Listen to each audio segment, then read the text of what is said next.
প্রেমের নীলকাব্য পর্ব সংখ্যা ৩ লিখেছেন নওরিন কবির তিশা। শীতের রিক্ততার প্রহরের সমাপ্তি অতি সন্নিকটে। পত্রহীন বৃক্ষ শাখাগুলিতে বসন্তের প্রথম বার্তা যেন কুড়ি হয়ে দেখা দিচ্ছে। গাছের ডালে কোকিলের আনাগোনা, আর অলস মধ্যচিহ্নে ভেসে আছে তার চাপা ডাক। বসন্তের আগমনের বার্তা বাহক হিসেবে কাজ করছে। বাতাস এখনো উষ্ণ হয়নি, তবু তার মধ্যে এক গোপন ব্যাকুলতা মিশে আছে। আকাশে সোনালি রোদ আর নরম হাওয়ার স্পর্শ। মনে হয় প্রকৃতি যেন রঙিন ওড়না পরে বসন্তের অপেক্ষায় আছে। সেদিন তিহু আর অফিসারটার কথোপকথন শুনেছিল তাদের অনুষদের কেউ একজন। ব্যাস, তারপর থেকেই পুরো আইন অনুষদ জুড়ে গুঞ্জন উঠেছে তিহু আর নীলকে নিয়ে। বেশিরভাগ সবাই তো এটা বিশ্বাস করেই বসে আছে যে তিহু সত্যি সত্যি নীলের বাগদত্তা। তিহু প্রথম দিকে তত একটা গুরুত্ব না দিলেও এখন বুঝতে পারছে ব্যাপারটা ঠিক কতদূর গড়িয়েছে। তবে এখন আর সবার ভুল ধারণা ভাঙার সুযোগ নেই তার কাছে। ইতিমধ্যেই এমন ভুয়া পরিচয় কাজে লাগিয়ে বেশ সুযোগ সুবিধা ভোগ করেছে সে। সিনিয়রদের র্যাগিংয়ের হাত থেকে বাঁচার সঙ্গে সঙ্গে পাচ্ছে বেশ সম্মানও। আর কি লাগে? তাছাড়াও এ কথা নীলের জানার কোনো চান্স নেই, তাই বেশ শান্তিতে আছে সে। কাল বাদে পরশু ভার্সিটিতে পহেলা ফাল্গুন উপলক্ষে একটা সাংস্কৃতিক অনুষ্ঠান আয়োজিত হয়েছে, আর সেখানকার উন্মোদনী নৃত্যের দলে রয়েছে তিহু আর মাহা দুজনেই। ক্লাস শেষে ভার্সিটি ক্যাম্পাসের সবুজ চত্বরে বসে অনুষ্ঠান নিয়ে বিভিন্ন আলোচনা করছে তিহু আর মাহা। সঙ্গে জন কয়েক তাদের আরো কিছু বান্ধবীরা, ইমা, কায়া, নিদ্রা, রোজা সহ আরো অনেকে। হঠাৎই নিদ্রার ফোন বেজে ওঠায় সেখান থেকে উঠে গেল সে। আলোচনার মধ্যে হঠাৎ নিদ্রার এমন উঠে যাওয়ায় তিহু বলল, আজ কেউ নেই বলে, নাহলে আমিও দেখিয়ে দিতাম। তার কথা শুনে কায়া বলল, দেখো আমাদের নেতার বউ কি বলে, সে নাকি সিঙ্গেল। কায়ার এমন কথায় মাহা তিহুর দিকে চেয়ে হেসে মনে মনে বলল, ও যে কি ভণ্ড তা তো আমি শুধুই জানি। এমা বলল, তাহলে এটাই সিলেক্টেড তো, যে আমরা লাল পেরে বাসন্তী রঙের শাড়ি পরবো। তিহু, না, আমি তো ভাবছি সাদা বিধবার মতো শাড়ি পরে আসবো। পহেলা ফাল্গুনের দিন কেউ রঙিন শাড়ি পরে নাকি? তিহুর এমন কথায় হেসে উঠল উপস্থিত সকলে। তারা মাহার দিকে ফিরে বলল, মাহুরে, আসলে তোর ধৈর্য আছে। তিহু যে পরিমাণ ঘাটতেরা, আল্লাহ, ওকে এতদিন কেমনে যে তুই সহ্য করেছিস আল্লাহই জানে। তিহু, এতে সহ্য করার কি আছে? তোরা যদি আবালের মতো প্রশ্ন করিস তাহলে তো দোষ কি আমার? একটু আগেই তো সবাই মিলে সিদ্ধান্ত নিলাম যে লাল পেরে বাসন্তী রঙা শাড়ি পরা হবে। তাহলে তারপরও কেন এমা আবার একই প্রশ্ন করছে?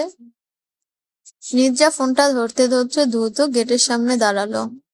সেখানে আগে থেকে অপেক্ষামান ছিল ইফাজ। তড়িঘড়ি তাকে আসতে দেখে ইফাজ বলল, থাকো কোথায় তুমি? ফোন ধরতে কি বেশি কষ্ট হয়ে যায়? সেই কখন থেকে তোমাকে ফোন দিয়ে চলেছি। নির্জা দ্রুত এগিয়ে গিয়ে বলল, এত রাগ করার কি আছে? বললামই তো সরি। তুমি যখন নীল ভাইয়ের সাথে মিটিং এ থাকো তখন কি আমি তোমাকে কিছু বলছি? কেন ফোন ধরোনি? ইফাজ, এখানে নীল ভাইয়ের কথা আসলো কোত্থেকে? কোত্থেকে মানে? তুমি যেমন নীল ভাইয়ের সাথে মিটিং এ ব্যস্ত থাকো, আমিও তেমনি তার ওয়াইফের সাথে, তার ফিয়ন্সির সাথে ভার্সিটিতে একটা ইম্পর্টেন্ট বিষয় আলোচনা করছিলাম। নিদ্রার এমন কথা ইফাজ অবাক কণ্ঠে বলল, নীল ভাইয়ের ফিয়ন্সি মানে? নিদ্রা, ফিয়ন্সি মানে ফিয়ন্সি। এমা, তুমি জানো না নীল ভাইয়ের ফিয়ন্সি তো আমার সাথেই পড়ে, একই ডিপার্টমেন্টে। ইফাজ ভ্রু কুঁচকে তাকালো নিদ্রার দিকে।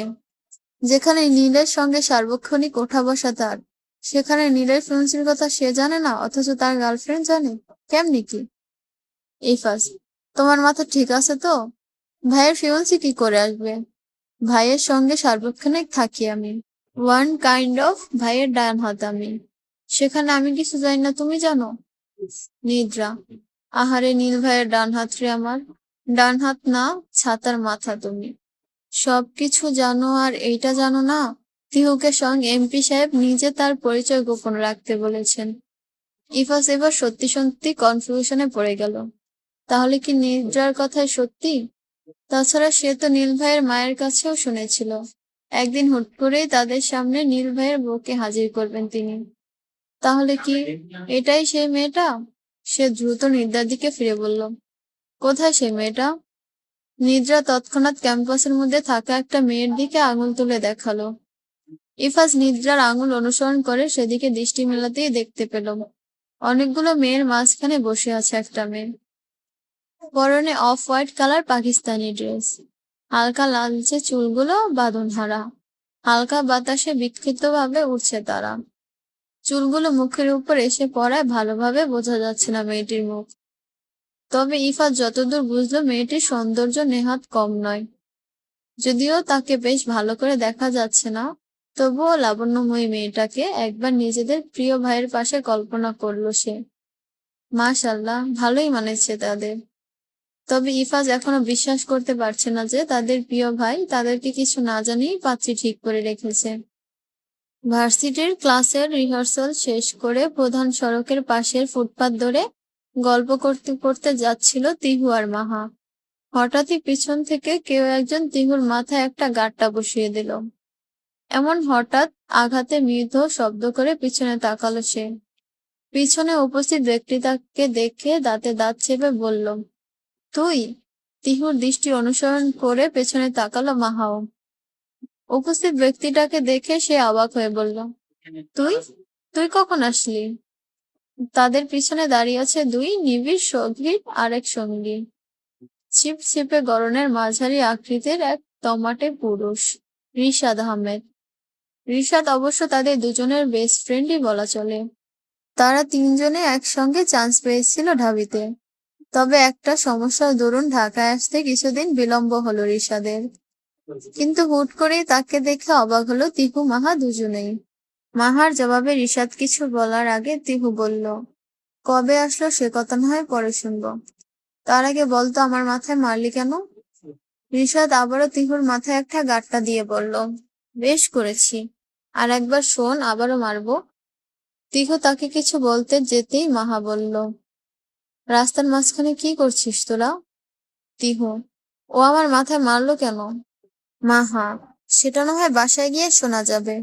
আর রিশাদ, তুই থাকার ব্যবস্থা করতে পেরেছিস তো? রিশাদ, থাকার ব্যবস্থা করতে পারবো না মানে? আমায় চিনিস? আমি যে জায়গায় যাব সেই জায়গায় ফ্ল্যাটের লোকজন আমার জন্য বাসা ছেড়ে দিবে। তিহু, ও লেলে, আইসে আমার নবাবজাদা। তারা তিনজন মিলে এমন হাজারো বন্ধুসুলভ দুষ্টুমিপূর্ণ কথা বলতে বলতে এগিয়ে চলল বাসার দিকে। হঠাৎ রিশাদ তিহুকে বলল, বান্ধবী। তিহু, বইলা ফেল, কান খোলাই আছে। শুনলাম তোরা নাকি ঢাকা শহরে এসে গুন্ডামি শুরু করেছিস। Tihu, one kind of. Rishad, মাহানাকে একটা মাথাও ফাটিয়ে দিয়েছে। তিহু, আমাদের জায়গায় যদি তুই থাকতিস না, তাহলে ওই জায়গায় বেটা বাঁচত কিনা সন্দেহ। রিশাদ, সেটা ঠিক, কিন্তু তুই আমাকে এটা বল, তোর নাকি এলাকার এমপির ছেলের সাথে বিয়ে ঠিক হয়েছে? কথাটা বলেই হেসে দিল রিশাদ। তা দেখে তিহু বলল, ওই দিন যদি ওই বেটার কথা না বলতাম না, তাহলে এতক্ষণে আর বাইরে থাকতে পারতাম না, সোজা লাল দালানে। রিশাদ, তাই বলে সরাসরি নেতার বউ? তিহু, তোকে এত কথা কে বলল রে? রিশাদ মাহার দিকে তাকিয়ে বলল, আমার বান্ধবী আছে না। তিহু, ও আইসি, তাই বল। তা তুই কি তোর বান্ধবীকে ভালো বললি?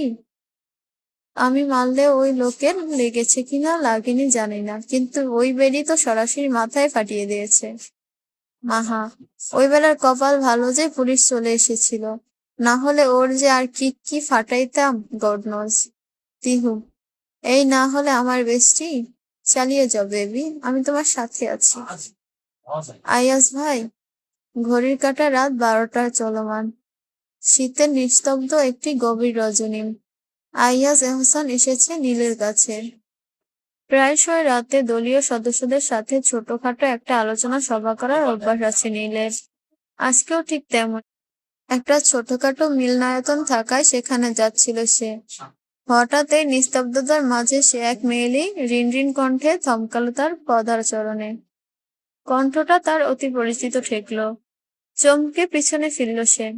তার পিছনে দাঁড়িয়ে আছে নীল স্কার্ট আর অফ হোয়াইট টপসে আবৃত এক অষ্টাদশী কন্যা। ঝাড়বাতির স্বচ্ছ আলোয় তার সুশ্রী মুখাবয় স্পষ্ট। মুহূর্তেই তাকে চিনে ফেলল আইয়াজ মেয়েটি আর কেউ নয়, তার প্রিয় নেতা ওয়াহাজ খান নীলের একমাত্র ছোট বোন ওয়াসফিয়া খান নাহা। তাকে দেখে আইয়াজ অপ্রস্তুত হেসে বলল, কিছু বলবে নাহা? নাহা আইয়াজ বলো। শব্দগুলো যেন কণ্ঠ দিয়ে বের হতেই চাচ্ছে না নাহার, অথচ তার কাছে অনেক কিছু বলার।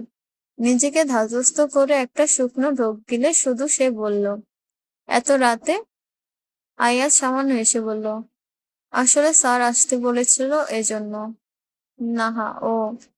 নাহা কথাটি বললেই চুপ হয়ে গেল। আইয়াজ মুহূর্ত খানেক দাঁড়ালো, নাহার আর কিছু বলার অপেক্ষায়। তবে সে নিশ্চুপ। তাই আয়াজ আর দাঁড়ালো না।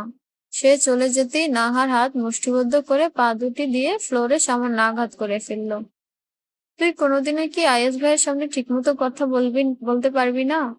একটু আগেই না কত প্র্যাকটিস করলি, আর এখন এসে সব গুলিয়ে খেয়ে ফেলেছিস।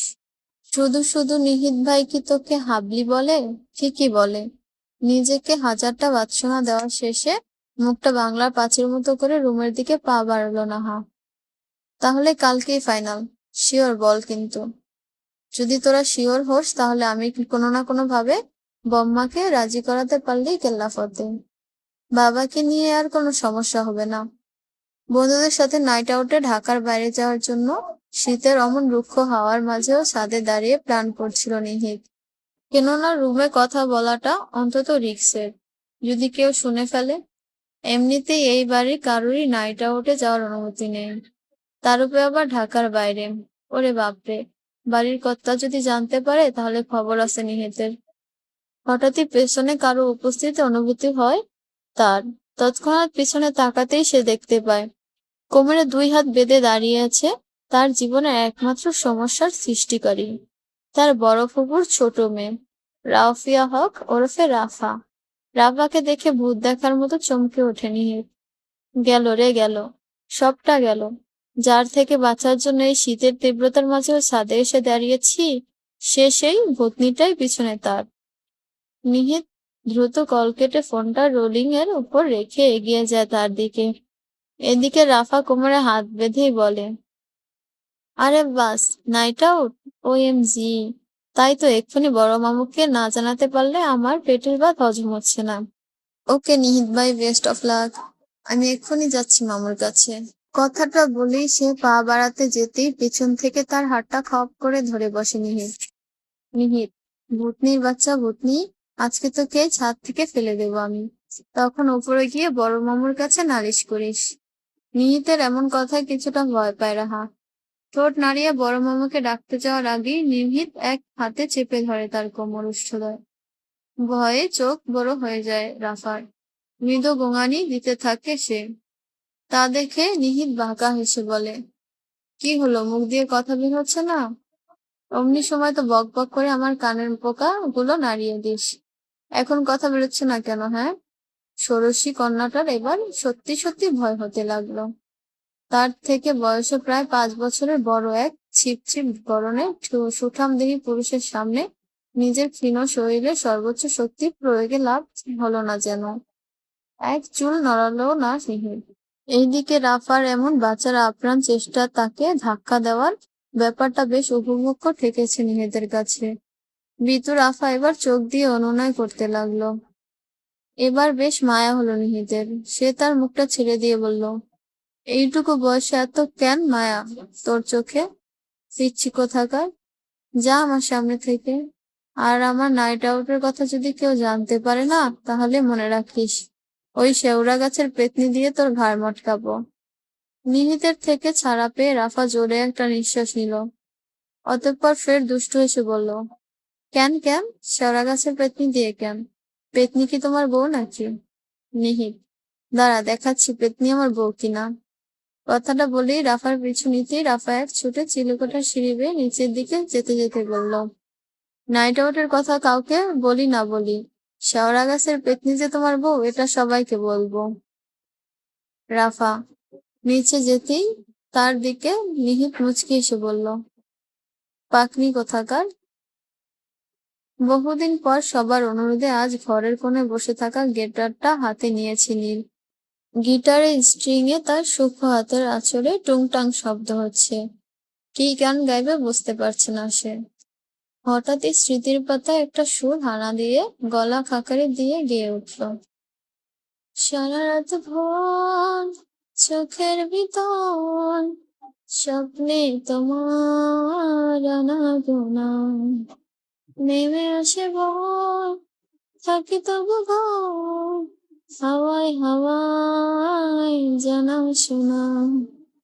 সারা রাত ভোর চোখের ভিতর স্বপ্নে তোমার আনাগোনা, নেমে আসে ভোর থাকি তবু ঘর, হাওয়ায় হাওয়ায় জানা শোনা। দলের সকলে প্রিয় নেতার কণ্ঠে এমন গানে মুগ্ধ হয়ে চেয়ে আছে। নীল আবার বেশি জোরে গিটার বাজিয়ে উঠল।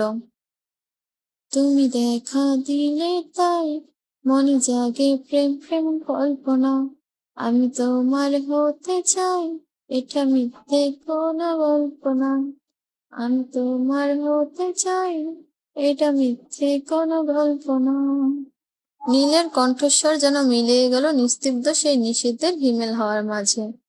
আহাদ, ইনান, ফারহাদ সহ উপস্থিত সকলে একসাথে বলে উঠল, ও ভাই, আপনার যে কণ্ঠ না। হালকা হাসল নীল। ঠিক তখনই ইফাজ বলল, ভাই, গানটা কি আমাদের ভাবিকে ডেডিকেট করে গাইলেন? তৎক্ষণাৎ কুঁচকে গেল প্রিয় নেতার নীল মণিযুক্ত চোখের উপর থাকা কৃষ্ণকালোর ভ্রুদয়। তবে সে কিছু বলার আগে উপস্থিত সকল অবাক হয়ে বলল, ভাবি মানে? ইফাজ, সেটা না হয় ভাইয়ের কাছে শোন। নীল, আমার কাছে শুনবে মানে? কি উল্টাপাল্টা কথা বলছিস? ইফাজ, ভাই, এখনো তো আর মিথ্যে বলিয়েন না। আমি সবটা জানি। এমনিতেই তো আমাদের অজান্তে ভাবিকে পছন্দ করে রাখছেন, তার উপরে কিনা আমার গার্লফ্রেন্ডের ডিপার্টমেন্টে। যাই হোক, ভাই, আপনার চয়েস আছে বলতে হবে। ভাবি কিন্তু মাশাল্লাহ। নীল, হোয়াটস রাবিশ, আর ইউ ক্রেজি? এসব উল্টোপাল্টা কথা কে ঢুকায় তোর মাথায়? ইফাজ, ভাই, এখনো? আপনি হয়তো জানেন না, নির্জাও কিন্তু ঢাবিতে চান্স পেয়েছে, আর আইন অনুষদে। আর এটা শুধু ও নয়, পুরো আইন অনুষদের সবাই জানে, শুধু আমাদের আপনি বললেন না। নীলের এবার সত্যি মেজাজ গরম হতে লাগলো। কি সব বলে যাচ্ছে ইফাজ তখন থেকে। তবে নীল কখনোই তৎক্ষণাৎ সিদ্ধান্ত নেয় না। সে খুবই স্থির সম্পন্ন পুরুষ। তবে সে বুঝতে পারছে না কেন কোনো মেয়ে তাকে নিয়ে এমন অদ্ভুত পরিচয় রটাবে। কিন্তু সবার আগে জানতে হবে মেয়েটির পরিচয়। তাই নীল ইফাজের দিকে ফিরে বলল, মেয়েটির নাম কি রে? ইফাজ সহ উপস্থিত সকলে এবার সত্যিই দ্বিধাদ্বন্দ্বে পড়ে গেল। কেননা সবারই নীলকে খুব ভালো করে চেনা।